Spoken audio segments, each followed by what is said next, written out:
Hey friends, if you wish to fix amdkmpfd.sys Blue Screen of Death error in Windows, then please watch this video. I will guide you through the resolutions. Now the first one is to update, rollback, reinstall and reinstall the graphics card drivers. So here's what you have to do. Search for Device Manager in the Windows search bar and open Device Manager. Expand the list for display adapters. Right click on the first one. Okay, I'll show you what to do. Right click on it and select properties. Go to the driver tab. First try updating the driver if it helps. If it doesn't and you have the option for rollback driver, then try rolling it back once.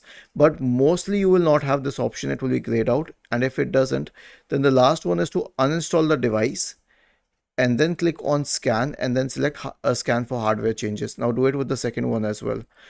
After that, disconnect peripherals, but which peripherals? The peripherals which push their own drivers to the system. For example, let us say the printer, camera, scanner and all.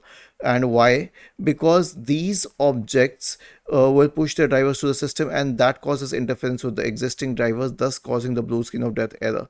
Another one is that a recently installed program can cause the problem. But to isolate this case, before anything else, I will perform a clean boot on my system.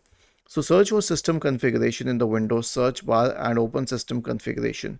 Go to the services tab, check the box associated with hide all Microsoft services. If any of the services checked, click on disable all, apply, OK, and then restart your computer. And if it works, then it means that a program was problematic. In that case, you will have to uninstall recently installed programs. Right click on the start button and select settings from the menu. Now go to the apps tab on the list on the left hand side. Select installed apps and then sorted by date installed. Check which apps were most recently installed. Try uninstalling them one by one. You can obviously reinstall them again and check if it helps in solving the problem. Was this helpful? If yes, then please subscribe to the channel. If not, then let us know in the comment section of the video on how we could help you further. Thank you for watching this video and have a nice day.